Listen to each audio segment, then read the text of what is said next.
What's up, everybody? Gonna do a little live stream of Sportsball, the sports podcast I host with my buddy Andrew.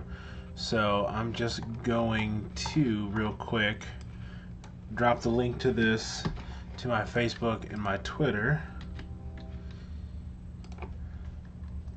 Because why not?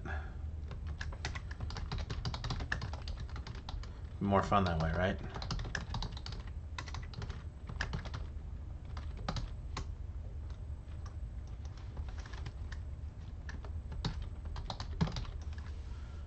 Why is it not letting me tag Andrew?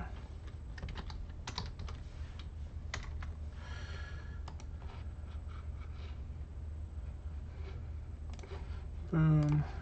Post to Twitter, because that's fun too.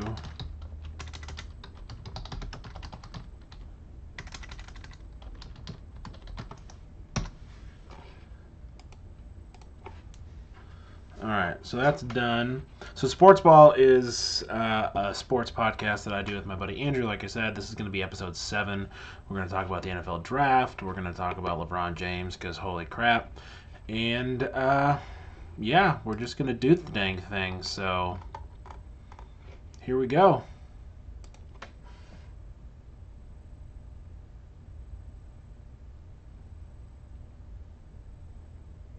Also, we do it on Anchor, so I call him on the phone, and we talk. It's real fun.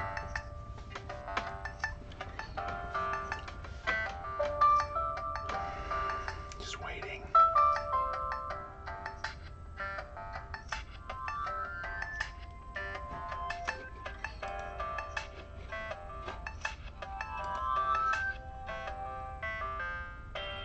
He's taking his time, apparently.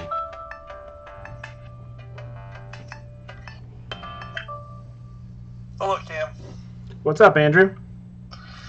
Nothing much. Nothing much. I haven't died in Fortnite today. Well, have you played today? Nope. Well, there you go. I mean, that's your recipe for success right there, I suppose. It's actually downloading as we speak. Seriously? Yep. You're going to add me as a friend, right? Of course. Because we could do some serious duos action. Yeah, like I just follow you around and you shoot the people? You know, we got to start somewhere, so. Yeah.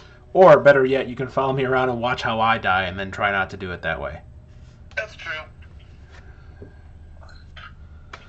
So, did you watch the draft? To be honest, I watched about 10 minutes. I was busy on Thursday, busy on Friday, busy on Saturday, but I kept up from afar. You're just such a popular, socialite. You have too many things on your schedule. Yeah, it wasn't necessarily socializing. Some of it was work, but yeah. And I don't know even if I'd been free when I watched it. It moves a little slow, particularly the first night when they get like 10 minutes between picks. Oh yeah, and then you have to listen to all the experts just argue with each other. Mm-hmm. The thing that amazes me is the consistency of Mel Kiper's hair over the last 25 years. I mean, he is committed. He picked a hairstyle and he has stuck with it. Yeah. Yeah. And it's always the same length. Like, it's not like he gets a pre-draft cut that's very clear that he's been to the barber in the last 2 days before he gets to the draft. Like, it's always the same length. But I guess if you're making that kind of money, you can afford to get haircuts on a pretty regular basis. Or, crazy thought, it's a wig. It could be. But here's a thought I just had. Like, what if Trump had Mel Kiper's hair? Like, Trump kept his same color, but it was Kiper's style. Like, it was more put together than. Doesn't one of his sons have that hairstyle? Yeah, I guess to an extent, it's a little like, I don't know, more narrow maybe. Like, I feel like Mel's kind of like flares out. Yeah, it is very poofy. I will admit. All I can ever think about when I think about Mel Kiper Jr. is the Frank Caliendo sketch. It's been several years now.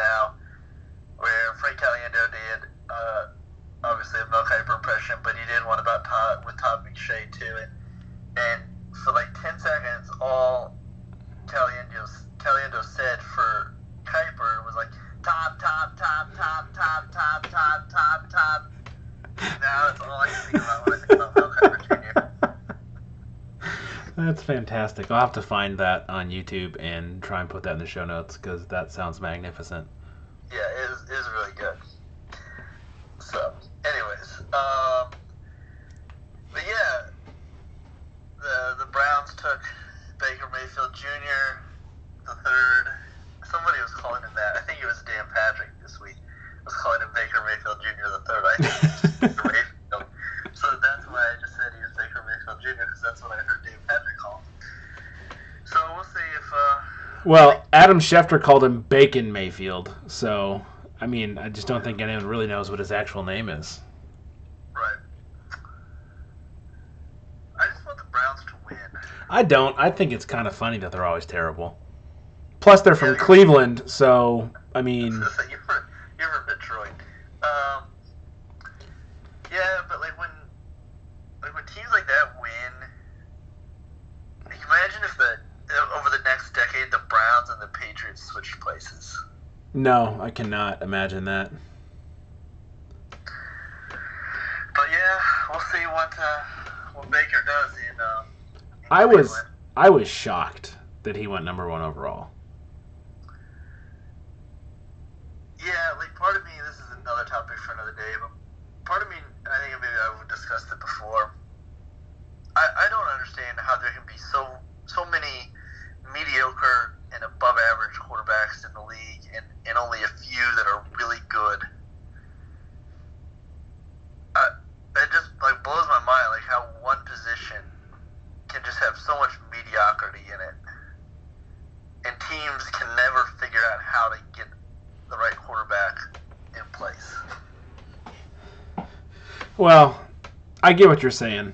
I mean, mediocrity being a relative term compared to the top 4 guys. Right. But I think it just speaks to the nature of what the game has become, that one position can become so crucial and can have such a disparity of skill level and execution that it affects a team's ability to win or lose so drastically. I think it's a what's the phrase I'm looking for? It's just the outcome of what the league has become as far as play style is concerned.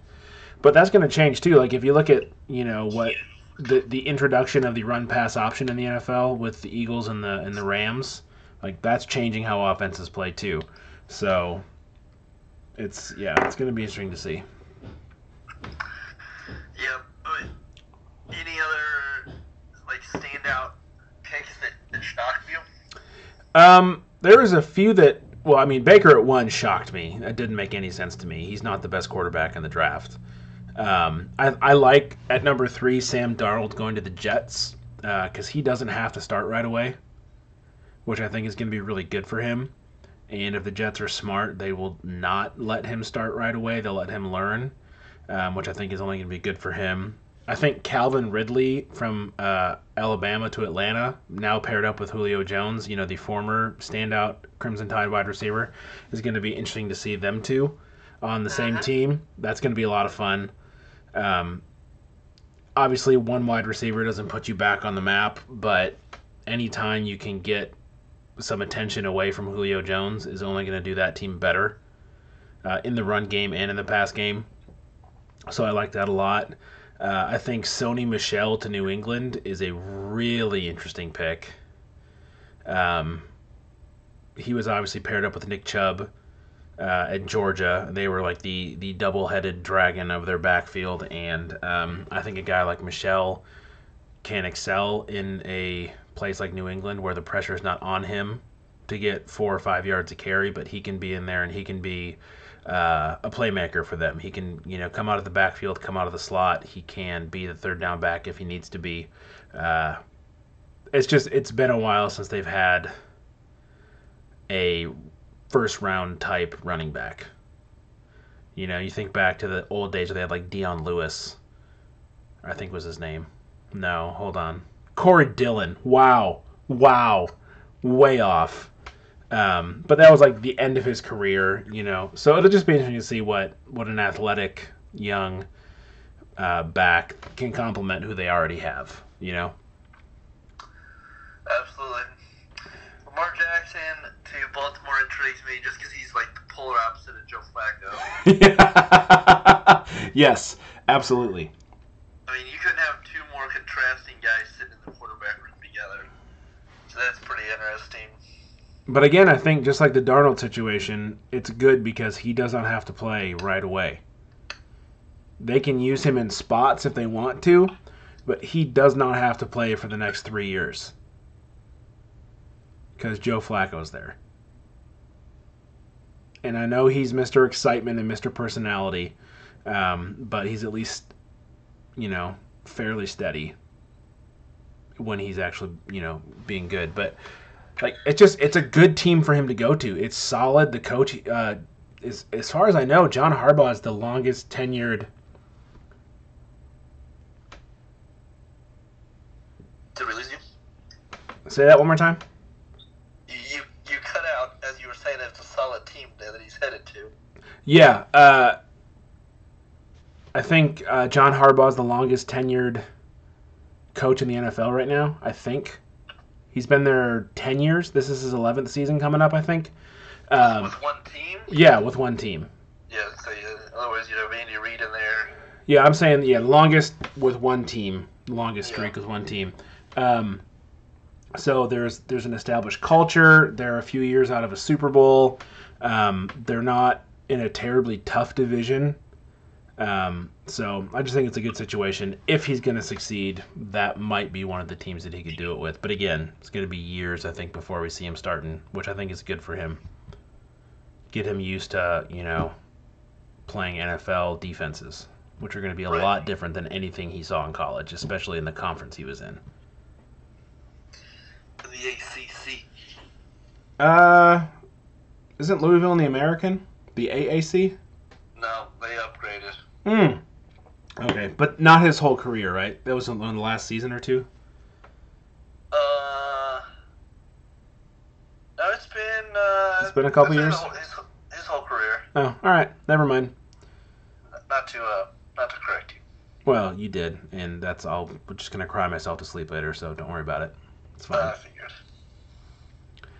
So the draft was interesting. Personally, I was looking at the Lions and what they did.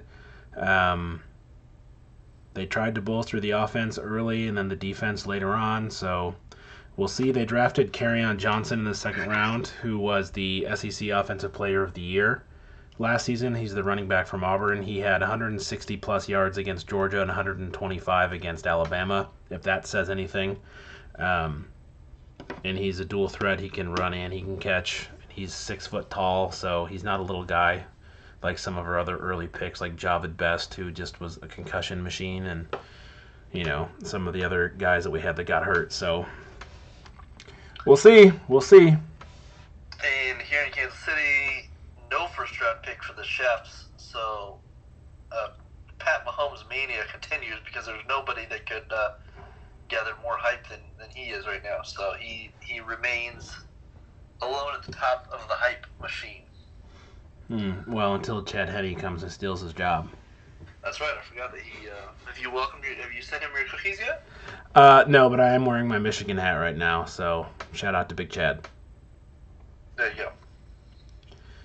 All right. Any other thoughts on the draft? Anything surprise you that you've seen in the news? No. Did a parrot deliver a draft pick? If so, I have not seen video evidence of this. I believe that the Buccaneers had a pirate announce a draft pick. Oh no! So include that in the show notes if we find it. I believe I saw it. Yeah. Arr, with the 103rd pick in the NFL draft. See, for me, the pirate accent always drifts dangerously close to a really bad Irish one. It's hard to differentiate. Yeah, those are your roots, though. Yes, I'm part pirate, part Irish. Thank you. That explains my my bandana and my dreaded hair, right? Yep. Anyways, all right. So shall we shift gears to, say, basketball for a moment? Sure. Have you watched any of the NBA playoffs? Yes. more than the draft. Which series have you been watching? Well, I kind of like the Sixers. Yeah, they got a fun young team. Yeah, I like the process of it all. Embiid, Ben Simmons, got a veteran in JJ Redick. So that series has been fun to watch. I love that Lance Stevenson is back pestering LeBron. I'm not a guy that gets all offended or up in arms about LeBron. Like, sometimes his whining bothers me, but I'm not like I don't have like a hard stance on him, one way or another. Yeah. What else has there been? Thunder Jazz, that was fine. Trying to think if there was anything else that really caught my eye. Those are like the big three, but I don't know. Like Philadelphia's intriguing because like they were good, obviously, in those Allen Iverson years, and then they were so bad for so long. Yes. They kind of reminds me of the Royals and how, like, I can't imagine, well, particularly because Philadelphia's won an NCAA championship in Villanova and a Super Bowl this year. Like, that city just must be crazy right now for the Sixers. Yeah. I mean, who knows? Crazier things have happened. But did you happen to see any of Game 7 last night between the Cavs and the Pacers? I didn't. I did not watch it, but I saw some highlights and I saw the stat lines. And, when LeBron wants a win, LeBron goes and gets a win. Let me just throw some numbers at you here real quick. All right. He had in this game 45 points. Oh, hold on, I lost it. I'm so unprofessional. Oh no! You're playing Fortnite now. You can't get your screen back. No, the page reloaded and it scrolled to a different part of the article. It's very unfortunate. Well, he had 45 points. And he went 7 for 7 to start the game, which has never happened in a Game 7. So he was 7 for 7 in Game 7, which is just ridiculous. And he played the first 35 minutes of the game without coming off the bench, which is pretty much unheard of in this day and age. Anyways, I can't find his stats. It's really embarrassing. So I'm just going to pretend like I know what I'm talking about. So who will they play in the next round? They get Toronto, which is going to be interesting because Toronto's the 1 seed, and they're really good. They're really well balanced. They don't rely on a guy like the Cavs rely on LeBron. So, we'll see how that goes. I mean, obviously LeBron can do magical things, but it's hard to beat a team when you're just one person. You know what I mean? Yeah. That makes me wonder, why, the Pacers had to have seen that coming, so how do they not stop him? Is he that good? I just don't know if they had anyone that could match. I mean, he's hard to match up against. He's so big, and he's so fast, and he's so athletic. And what most people don't admit is he's really smart at basketball. Yeah. I don't want to say he's a physicist, but, when it comes to the NBA game, the dude knows where everybody is on the court. He knows where all 9 other guys are all the time. Right. And he knows how teams are going to play him, especially in a series that goes 7. He knows when they're going to double, when they're going to trap, how they're going to play the pick and roll, all that stuff. And so he just reads it like a book and, makes the pass when he needs to or follows the pick through the lane for the open layup. The dude's good. Yeah, yes he is. How many more years do you think he'll play? He's 33, and my money is that he probably plays at least 5 more, but I doubt they're all in Cleveland. I bet he leaves them a second time. Can you believe that Vince Carter's still in the league? Last I heard, he was on the Mavericks. Yeah. There's somebody else recently that I was like, are they really still in the league? And I don't think it was Vince Carter. I can't remember who it was, but... Greg Ostertag? No. I want to say it was somebody out west. Yeah. But yeah, the fact that Vince Carter's still in the league is quite humorous to me. Yeah. But probably a good veteran president. Like, that's like having another assistant coach, I would imagine. Like, tutor young guys and help them out. Yeah, well, I mean, they got Dirk, too, and he's an old man as well, but I don't think he's as old as Vince. That's going to drive me crazy. And the other, like, I was like, that guy's still playing? Like the Bartolo Colon of the NBA. Is he as chubby as Bartolo? I mean, as handsome? No. That's a shame. No. We'll continue to watch the NBA Final or NBA Plus. I find them to be a little more exciting than the Stanley Cup. The only thing that's good about the Stanley Cup Plus is Game 7s in overtime. Well, I mean, agree to disagree, but okay. I was going to ask you this question last time, by the way. What has happened to the Red Wings? Okay. Fast answer is they made the playoffs 25 years in a row, which is unheard of in any sport.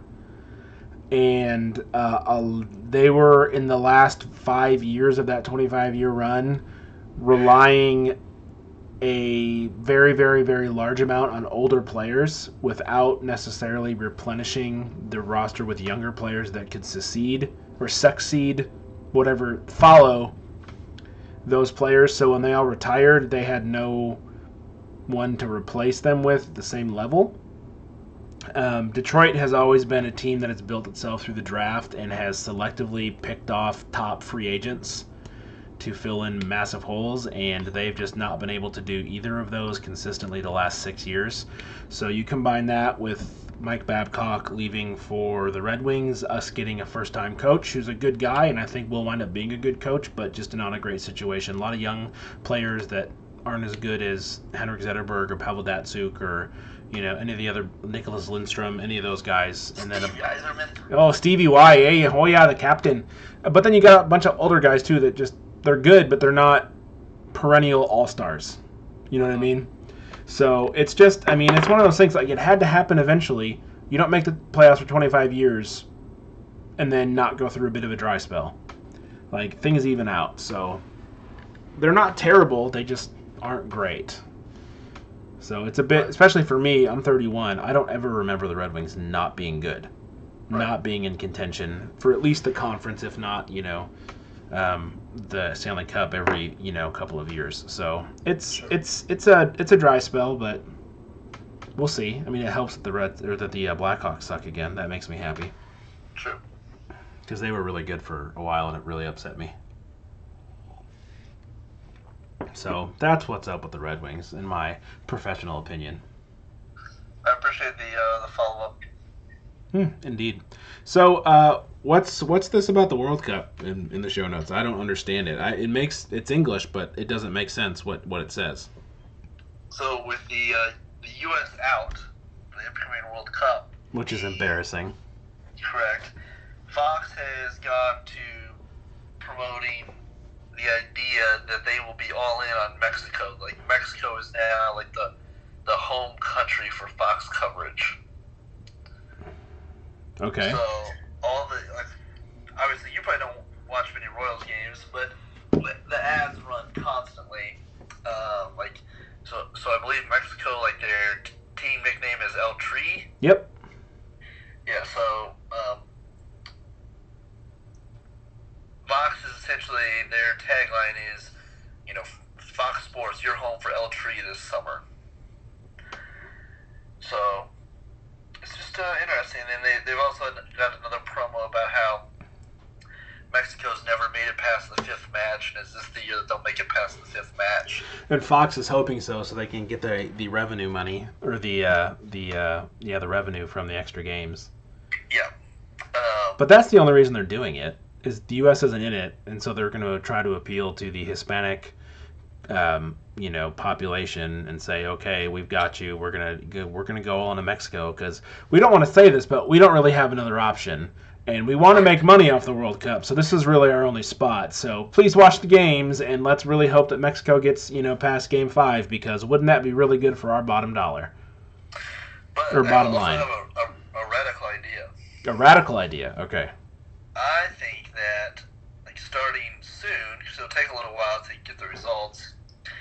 That the sites like 23andMe and Ancestry.com should offer like a World Cup discount.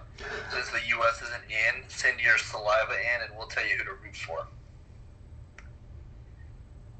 Interesting. Be like, yes, I'm Swiss. Go Switzerland. Or did they just send it back? Nope, sorry, you're 100% American. You don't have a team to root for. Massive amounts of bandwagonism, which is like American sportsdom at its finest. Oh, absolutely. Yeah, absolutely. So, I don't know, I just enjoy the World Cup. Now, would it be nice if there were 4 U.S. games to watch? Yeah. Or at least 3, maybe 4. But it's still awesome to watch. And I don't know what the time zone situation will be. I assume they'll be on like early morning since it's in Russia. Well, and the problem with that too is Russia is just so stinking big. There's probably 4 or 5 time zones. It could be, yeah. So I mean, if it's in Eastern Russia, it might only be 7 or 8 hours ahead of us, which means it would be lunchtime probably if it's a night game. But if it's all the way over near like Korea and China, it could be it could be a night game for us for all we know. If it's a day game over there, or like a 12 hour. I don't know how that works because essentially you get to the date line at some point, but. Yeah, so based on my watching tennis, like Asia, when they play in Asia, it's almost a straight up 12-hour difference. Like, that's how it was with the Olympics this year. Oh, okay, yeah, that makes sense. So I don't have my world map right in front of me, but yeah, there will be some Western, depending on how far west in Russia they play, there will be some instances where those matches might be on early morning, like 3 or 4 in the morning. But I would imagine most of them will be like 6 a.m., 7 a.m., somewhere in there. Yeah, and I would think too, like as the tournament progresses, they're going to get closer to Moscow and St. Petersburg and Sochi, which are all in Western Russia. Right. Yeah. When the Olympics were in Sochi, I don't remember a huge. I think it's like 8 hours, maybe 9, Yeah. 9 at the most. So I mean, if they're playing a night game, you're looking at anywhere from like noon to 3 o'clock start time for us, which it's the summertime. I'm okay with that. Yep. Yeah, I love daytime sporting events, like major daytime sporting events with Champions Clubs and stuff like that, where it comes on at like 2 in the afternoon. It's awesome. Yeah, well, I won't be rooting for Mexico in the World Cup. Not because whatever. I am interested in viewing the World Cup for the first time in my memory without a horse in the race. Just watching to watch good soccer and enjoying the outcomes regardless of who wins. Like that's just gonna be a unique experience. So, and then obviously we should find like some country's bar and go watch them here. Like go find an Argentinian bar and just go watch it with them. I think it's super adorable that you think there's an Argentinian bar in Kansas City. I bet there is. I bet there's not. In 2010, I briefly lived in New York for the summer, and the World Cup was going on, and like there's no better place. Oh. In my opinion, to probably be. Yeah. Because you would walk down and be, oh, there is the Argentinian bar, and then you'd go like another block, and there'd be the Portuguese out at their bar, and then you'd walk, another 4 blocks, and here was, the Irish, whatever. So. Yeah, that makes more sense in New York. I guarantee you there's not an Argentinian bar. Now, there might be a bar in Kansas City that decides they want to be the place to watch Argentinian soccer, but that does not mean that they are an Argentinian bar. So we mean only Argentinian beer? Yes, and only Argentinian cuisine.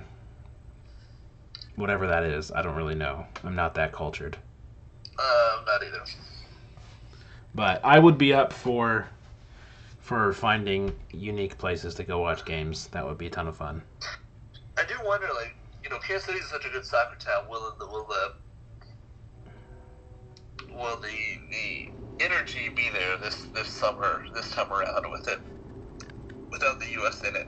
I'll be curious to see how we react as a city, because for a mid-sized city, our excitement level is typically right up there with a Chicago or a New York or anywhere else. Yeah, I think this year will be the most annoying MLS break, though, because the U.S. isn't in it. All of our players will just be sitting on their bums. Right. But, that's what happens when your league plays in the summertime when the rest of the world doesn't. It's silly. Silly. Mm-hmm. But, yeah, we'll see. I think if we do go to a bar or a pub or a restaurant to watch with a specific nation's team, we should definitely take some video, and we can maybe even record some audio for the podcast while we're there. That'd be kind of fun. I agree. Do we have a NASCAR nugget this week?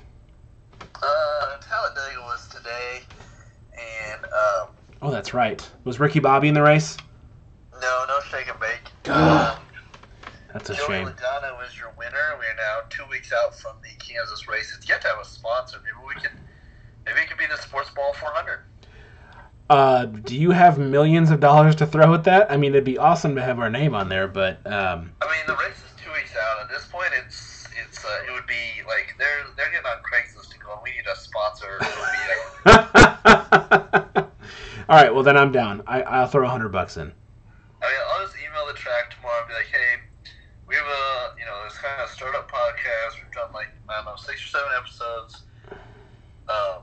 Could we maybe just discuss the possibilities of it being the Sportsball 400 and what kind of $10 financial commitment that would require?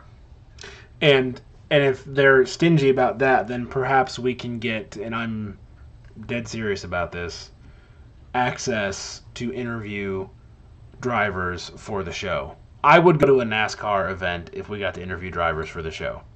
Yeah, they do have a pretty lax credential policy, so perhaps I will do some research. Well, and as the only one of us that's ever had sports credentials, I will put that firmly on your shoulders. We might be up against the deadline, but I will see what the possibilities are, and I'll make sure we note that we've had a NASCAR nugget in every show. Yes. Yeah. But leave out the part where I make fun of NASCAR and say that F1's better. Just leave that part completely out. Okay. All right. I will. There's something I was gonna say about Talladega. I don't know. I forgot. It escaped me. I know what it is. If you ain't first, you're last. Right. Yeah, Ricky Bobby not in it today, unfortunately. Such a shame. Is that all you know about Talladega? Well, Cal Naughton Jr., who's El Diablo. It's like Spanish for angry chicken or something.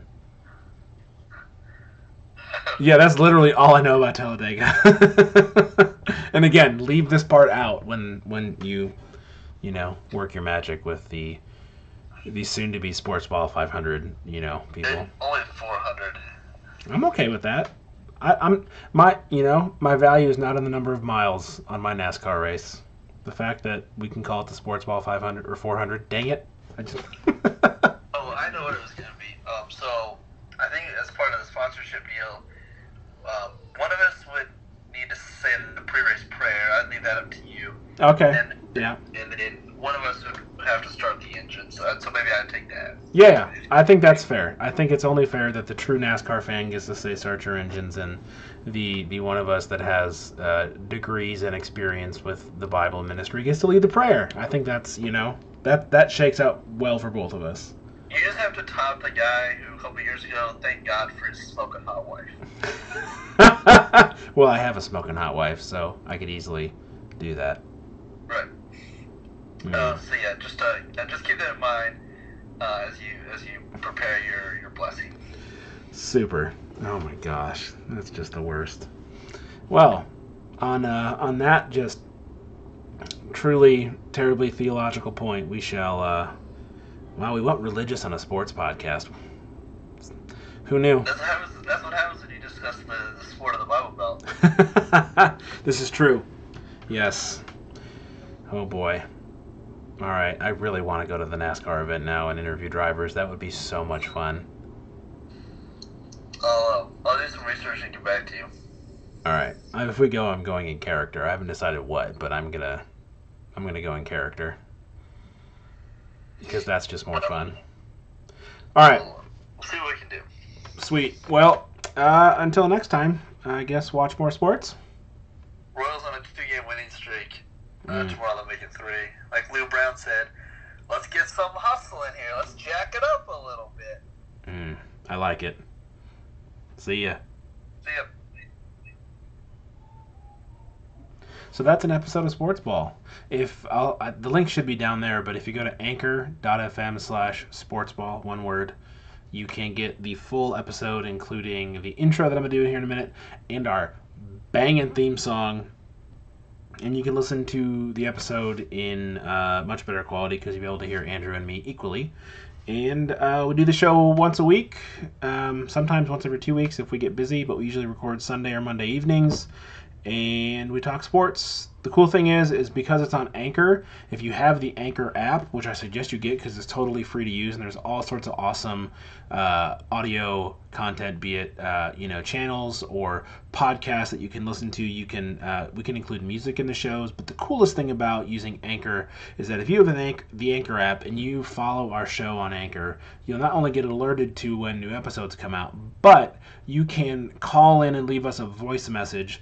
And then we can take your voice message and we can play it on our podcast and then respond to it. So if you have a question, if you have a theoretical, situation you want to propose, or if you just want to give your 2 cents or 10 cents on a certain sports topic, you can send that voice message into the show. We'll listen to it. We'll play it on the podcast. So anyone who listens to the podcast will hear your voice and your question or your opinion on stuff, and then we can respond to it, and we can kind of start a dialogue that way with different listeners. So it's a super neat way to do podcasting. It's super easy. It's all done on our phone, and the audio quality is like 90% of what a normal podcast is, but because of the flexibility it gives us to record wherever we are, to add music, and then to also have you guys call in and listen, or call in and share your thoughts so other listeners can hear them and interact that way. Like, it's just a super neat new way to do podcasting.